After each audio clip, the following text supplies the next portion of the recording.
আজ আমি পাকা পেঁপে দিয়ে দারুণ স্বাদের কেক বানিয়ে দেখাবো। নমস্কার, আমি সীমা। আবারও একটা নতুন রেসিপির সাথে আপনাদের আমার চ্যানেলে স্বাগত জানাচ্ছি। সম্পূর্ণ নিরামিষ পদ্ধতিতে কেকের এই রেসিপিটা আজ আমি নিয়ে আসছি। ভালো লাগলে সবার সাথে শেয়ার করে দিবেন, যাতে সবাই এইভাবে করে বানিয়ে খেতে পারে। আসুন তাহলে দেখে নিই আমি রেসিপিটা কী দিয়ে বানিয়েছি। পেঁপের কেকটা বানানোর জন্য প্রথমে আমি এক টুকরো পাকা পেঁপে ছোট ছোট করে কেটে নিয়েছি। আর পেঁপেটা যেন পাকা হয়, মিষ্টি হয়, তাহলে কেকটা কিন্তু খুব ভালো হবে। এখন পেঁপের টুকরোগুলোকে একটা মিক্সার গ্রাইন্ডারে আমি পেস্ট করে নেব। এই কাজটা কিন্তু আপনারা গ্রেটার দিয়েও করতে পারেন, তাহলেও কিন্তু পেস্ট হবে, কিন্তু মিক্সার গ্রাইন্ডারে তাড়াতাড়িও হবে আর পেস্টটা কিন্তু একদম স্মুথ হবে। সাথে আমি হাফ কাপ চিনি দিয়ে দিলাম। পেঁপের মিষ্টতা অনুযায়ী চিনিটা দিবেন। পেঁপেটা যদি বেশি মিষ্টি থাকে তাহলে চিনির পরিমাণটা কম করে দিতে পারেন, আর যদি পেঁপেটা মিষ্টি কম থাকে তাহলে চিনিটা একটু বেশি করে দিবেন। এখন এটা পেস্ট করে নেব। পেস্টটা আমার হয়ে গেছে, একটা স্মুথ ব্যাটার রেডি হয়েছে। একটা বাটির মধ্যে নিয়ে নিলাম। সাথে আমি কি দেব আপনারা ভিডিওটা স্কিপ না করে দেখতে থাকুন। 1/4 কাপ রিফাইন্ড অয়েল দিয়ে দিলাম। এখন এই তেলটার সাথে পেঁপের ব্যাটারটা ভালোভাবে মিশিয়ে নেব। আমার চ্যানেলে যদি নতুন বন্ধু হয়ে থাকেন, চ্যানেলটাকে সাবস্ক্রাইব করে পাশে থাকা বেল আইকনটাকে ক্লিক করে অল অপশনে ক্লিক করে রাখবেন, তাহলে সবার আগে নোটিফিকেশন আপনাদের কাছে পৌঁছে যাবে। তেলটার সাথে ভালো করে মিশিয়ে নিলাম। একদম ভালো করে মিক্স হয়ে গেছে পেঁপের সাথে। এখন এটার মধ্যে 1 কাপ ময়দা দিয়ে দিলাম। ময়দাটা দিয়ে ভালো করে মিশিয়ে নিতে হবে। এই মিশ্রণটা যত ভালো হবে কেকটা কিন্তু ততটাই ভালো হবে। 2-3 মিনিটের মতো ভালো করে মিশিয়ে নিয়ে এটার মধ্যে এখন দুধ মিশাবো। যেহেতু এটা লিকুইড জিনিস, তার জন্য এটার মধ্যে গুঁড়ো দুধ দিতে হবে। লিকুইড দুধ দিলে আরও বেশি পাতলা হয়ে যাবে, তখন কেকটা কিন্তু একদমই হবে না। তাই গুঁড়ো দুধ দিতে হবে। আর যেহেতু আমি ডিম দিচ্ছি না, তার জন্যই দুধটা দিতে হবে। অল্প অল্প করে দুধগুলো দেব আর একটু মেশাতে থাকবো। একবারে পুরো দুধটা দেবেন না, তাহলে গাঁট বেঁধে যাবে। গাঁট বেঁধে গেলে কেকটা কিন্তু আর ফুলবে না। তাই অল্প অল্প করে দিতে হবে আর মিশিয়ে নিতে হবে ভালো করে। গুঁড়ো দুধটা দেওয়ার জন্য কেকটা খেতেও কিন্তু খুব ভালো লাগবে।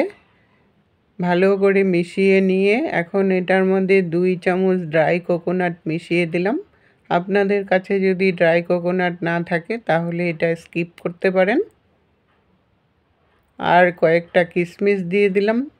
ড্রাই কোকোনাট আর কিশমিশ যদি না থাকে তাহলে এটা স্কিপ করতে পারেন। কোকোনাট আর কিশমিশ না দিলেও কিন্তু কেকটা খেতে কিন্তু ভালোই লাগে। ভালো করে মিশিয়ে নিয়ে এখন একটা বাটি নিয়েছি। এই বাটির মধ্যে আমি কেকটাকে বসাবো। তার জন্য একটু রিফাইন্ড অয়েল মাখিয়ে নিলাম। আপনারা ইচ্ছা করলে বাটার বা ঘিও দিতে পারেন। ভালো করে মাখিয়ে নিয়ে এটা আগে রেডি করে রাখতে হবে। বাটিটাকে একটা সাইডে রেখে নিয়ে কেকের ব্যাটারটাকে আর একটু ফেটিয়ে নিলাম। মিশ্রণটা এরকম হতে লাগবে, একদম বেশি ঘনও না আবার পাতলাও না, এরকম ধরনের একটা ব্যাটার রেডি করতে হবে।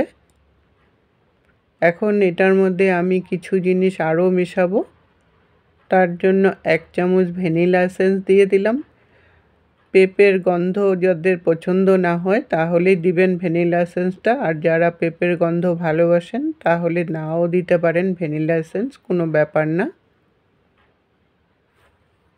ভ্যানিলা এসেন্সটা দিয়ে আরেকটু ভালো করে মিশিয়ে নিলাম। মিশিয়ে নিয়ে এখন এটার মধ্যে 1/2 চামচ বেকিং পাউডার দিয়ে দিলাম। কেক যেহেতু বেকিং পাউডার তো দিতেই হবে। আর 1/2 চামচেরও কম বেকিং সোডা দিয়ে দিলাম।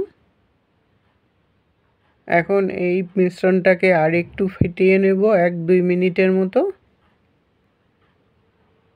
ফেটিয়ে নিয়ে ব্যাটারটা এখন বাটির মধ্যে ঢেলে নেব।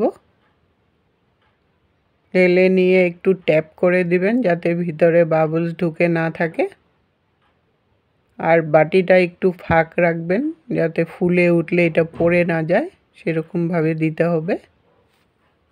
এটা রেডি করতে করতে গ্যাসের মধ্যে আগের থেকেই আমি কড়াই বসিয়ে দিয়েছিলাম।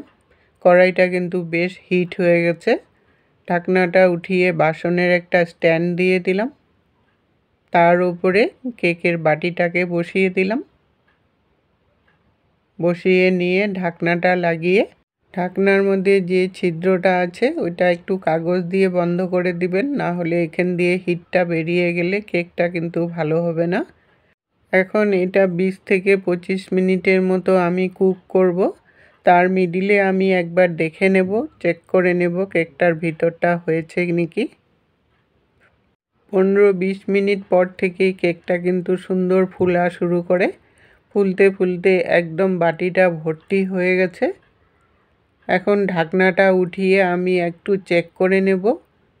একটু এখনও ভিজা ভিজা ভাব আছে, তার জন্য আরও 10 মিনিট বয়েল করে তারপর নামিয়ে নেব। আরও 10 মিনিটের মতো এটাকে কুক করার পর একদম হালকা ব্রাউন কালার চলে আসছে উপরটা। এখন ঢাকনাটা লাগিয়ে ঠান্ডা হওয়া পর্যন্ত অপেক্ষা করব। ঠান্ডা হওয়ার পর আমি কেকটা নামিয়ে নিলাম। দেখুন কতটা সফট হয়েছে কেকটা। একদম চাকু দিয়ে একটু চাড়ি মারলেই এটা সুন্দর করে উঠে আসে। আমি কেটে দেখাচ্ছি কেকটা কতটা সফট হয়েছে। আমার এই কেকের রেসিপিটা যদি আপনাদের ভালো লাগে সবার সাথে শেয়ার করে দিবেন। আজকের টিপস, পেঁপে বেশি পেকে গেলে ফেলে না দিয়ে বা নষ্ট না করে এইভাবে করে পেস্ট করে কেক বানিয়ে নিন, খেতে কিন্তু খুব ভালো লাগে। এতক্ষণ সঙ্গে থেকে বহুমূল্য সময় দিয়ে আমার ভিডিওটা দেখার জন্য অসংখ্য ধন্যবাদ বন্ধুরা। আবার দেখা হবে নতুন রেসিপির সাথে। সুস্থ থাকুন, ভালো থাকুন।